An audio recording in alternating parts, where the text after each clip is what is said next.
So our next game is Iowa at number 3 Ohio State. This one has a spread of 20 points, 20 and a half, with the total being 44 and a half. So a little bit tighter, although Ohio State is at 89.8% according to the FPI to win this game. Iowa is sitting at 3-1. Ohio State is sitting at 4-0. Let's Rob, let's go back to you. That's working out well going around that way. What have you got for that game? So this this could possibly be Ohio State's, first true test. I mean, other than Oregon, Iowa always has a good defense that keeps them in the game.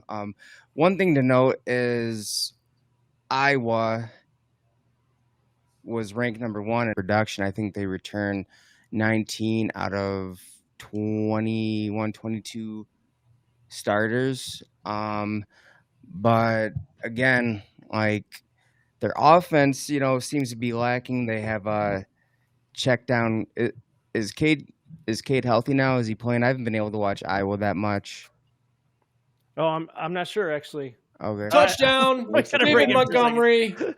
Are you sure? I'm still looking at 3rd and goal. Now I saw a touchdown. it's happening. It's about to happen. Now I saw a touchdown. FanDuel just logged it. I was like, how'd you get ahead of me? Yeah, Give you're me my money. Oh, But Sorry, Rob. like always, Iowa keeps close to the defense. They just don't have the offense. Check down Cade is playing. So check down Cade is playing. He's obviously he's not that good. Iowa's offense, they just they've wasted a lot of years where they had a really good defense, but their offense just wasn't up to par. I mean, I said that on the last couple shows, actually a couple shows ago, where if Iowa at least had a top 20 offense, they'd be a contender like almost every year. They would have been in the playoff last year. Yeah.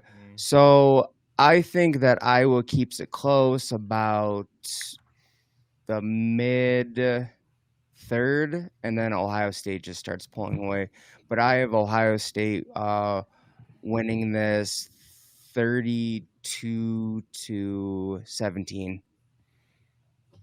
All right, Peter, you're up next. What do you got?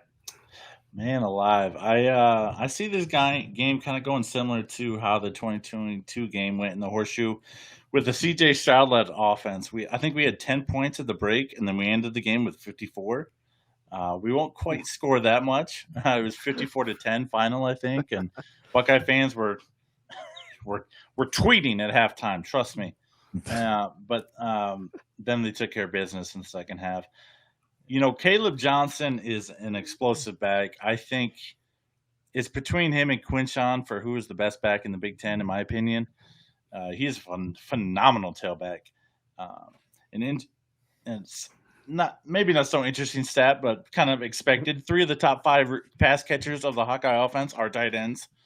I think that's probably true every year, it seems. Very on brand. Yes. Luke Lachey leading the pack of the 3 tight ends. They're doing what they're doing. They're playing Iowa football.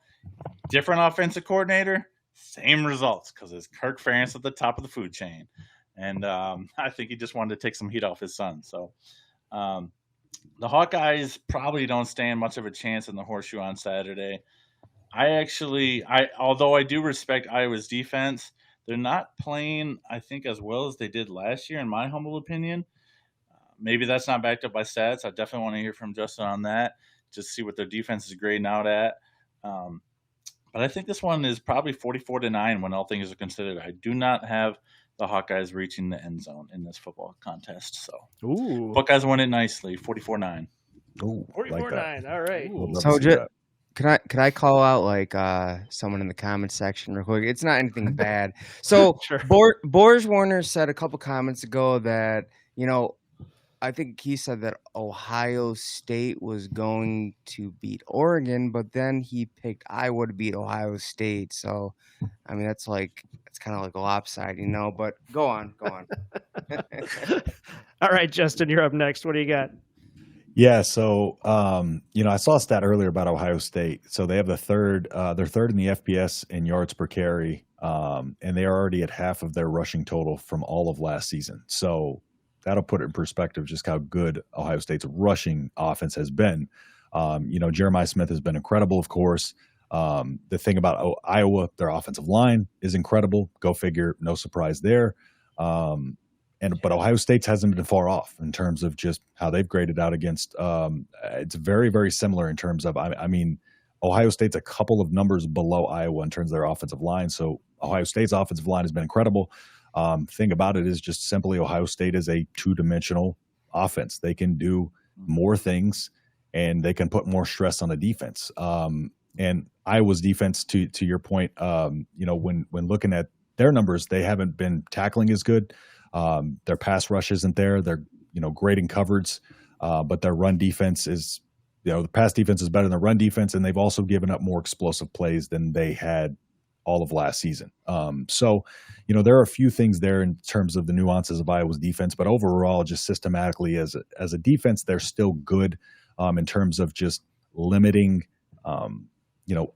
overall offense. If they do bend, they don't break very often. They stick to what they know. They don't make a lot of mistakes. They don't beat themselves. That is Iowa football. As long as Ohio State comes out and plays their game, I think they should win this pretty handedly. I'm thinking more so in the probably, I'm going to say 38. I'm going 38 again, maybe 35. So let me just go 38. Go 30. I don't want to go the same score as last time, but let's go 38-17 Ohio State. I think Caleb Johnson's able to run a decent amount, but again, just certain nuances to Iowa's offense that Tim Lester can't do because of personnel limitations. And so he's not going to be able to stress this Ohio State offense, our defense. Ohio State's defense has too many athletes. You're going to have to get them out of position somehow. It's hard to get them out of position if you can't throw the football. So I think Ohio State wins this one. 38-17. Yeah. PSU Jim here says the only way to stop the Buckeyes offense is to dominate the LOS. Few, if any, teams can do it. Michigan was able to the last years, but are not there anymore. I mean, Iowa can dominate the line of scrimmage. I just don't think they can dominate it more. I don't think they can dominate Ohio State at the line of scrimmage. Yeah. The battle in the trenches is definitely something I'm looking forward to seeing in this game in regards to the Michigan game, actually, because Iowa is that physical pounding, one-dimensional type of offense with lesser athletes. But if Iowa can run on us again, that'll give me a little pause for concern. But we will see. Caleb Johnson's a great bag, so hopefully the Buckeyes contain him. Yeah, and one thing I will say that is as the season's gone along, Iowa has gotten worse in a lot of aspects. Like their tackling has gotten worse against Troy. It was rated a 58 last week, 65 after coming off an 82 in week one. Pass rush was the worst it was last week. Run defense was the worst it had been there's a lot, and a lot of that has to do with competition as well. But I mean, they lost to Iowa State and graded out worse against Minnesota. So there are some things happening there too that are just kind of really inconsistent on their defense as well. So this is actually kind of interesting. So I'm looking at the season stats right now. OSU has 1,231 passing yards. Iowa has 590. But then they're about even on the rushing yards, 1,001 for Iowa, 909 for Ohio State. Yep. So it looks like Ohio State has a fairly balanced pass run, and Iowa is obviously favoring the rush. Yep. That's the thing is Iowa's run offense is not significantly better than Ohio State's, if better at all. I don't think they're better at all. I think Ohio State's is better. And that's all they have offensively. So and not only that, Ohio State has multiple guys they can run out there. Iowa's got one guy. If you can, wear him down or take him out of the game, good luck. Yeah. All right, Mac, what do you got? Yeah, I guess for me, it kind of comes down to these are two teams that just feel like they're on completely different wavelengths strength wise. Like Ohio State is just overall the stronger team, in my opinion. And I don't literally mean physically speaking. I just mean they're fundamentally, I think, more sound and they have way more talent and are capable of doing far more with the talent that they have than somebody score. What happened? Pick. Lions are about to.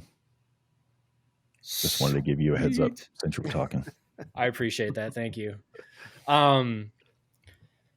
Look, so I'm looking at Caleb Johnson right now, and I think he is quite obviously the biggest weapon that Iowa has on offense. He's got an 8.4 yards per carry average. That's good. I mean, can they do it against Ohio State? I don't know. But the way that Iowa beats Ohio State is that. I mean, they're going to have to run the ball. Check down Cade is going to have to be checking down pretty efficiently. They're going to need to hit like these little chunk plays, like the 8 to 10 to 12 range sometimes, but then making sure that they average at least 4 or 5 yards a down. And if they can do that, if they can keep Ohio State's defense on the field, then maybe they can actually start to wear them down. The strength part of it, though, is I don't think that Iowa can last 60 minutes, even if they played a fundamentally sound game and actually played well at that. Like, I don't think that Iowa has the talent or the means to be able to go a full 60 minutes against this Ohio State team right now. Crazy things could happen. I mean, Will Howard threw an interception against Michigan State, and I think Michigan State actually ended up turning it into a touchdown. So, I mean, you can't turn the ball over against Iowa, and Iowa will force some turnovers on you too. So that would be an interesting thing to watch. My thing is, though, I think Ohio State might actually end up being a little bit conservative in this game, and it's probably going to rely on the running game quite a bit because of it. So I could actually see this being kind of low scoring, but I say low scoring in terms of an Ohio State game is, they're still putting up 30 points. But I think that's probably what it's going to be, is somewhere around like a 34 or a 30-14 final score. I could see Iowa getting a pick six. I could see Caleb Johnson breaking one. But I don't think that if you're talking a full 60 minutes that Iowa is going to be able to establish anything substantive. Yeah, I would literally, they have to win this game, they have to shorten the game as much as possible and just try to get to as many third downs offensively as they can and convert those. And that's their recipe. They just got to limit Ohio State, how many times Ohio State touches the ball, and be efficient with their offense. I just don't know if they're capable of doing that. But yeah, it's a good point. That's a padlock stat for me then, is whichever team converts the most third downs wins this game. And I have no doubt in my mind that it's going to be Ohio State. It could, and that very much could be, but Ohio State also can score explosively. So I think Ohio State can win without being on the field for more third downs because they have that explosive ability. But Iowa's, their only hope is to wear you down because they're not going to beat you with explosive plays. So they have to basically control time of possession and kill the clock, limit possessions, and just try to get to as many, like I said, get to as many third downs as convert them as you can and just sustain those drives for sure. I also think that J.J. Smith is going to keep emerging as possibly the nation's best wide receiver. So that's true. This Jeremiah Smith kid is unreal. Crazy. 2 one-handed catches on one drive, and the second one was for a touchdown. I mean, you've got to be kidding me.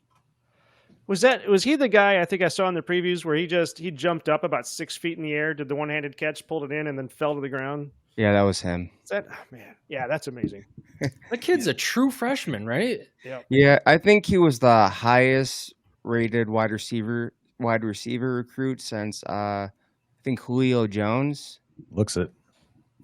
Okay. Well, he's smashing Ohio State freshman record so far, and even though him and Emeka Egbuka have similar stats, he has a lot more touchdowns. So they have similar receptions, similar yards, but JJ's getting in the end zone, and that's amazing to see. I mean, the freshman touchdown record at Ohio State is 8, set by Chris Carter, I think it was, and he's already got 5. So through 4 games. So wow, he's going to break that.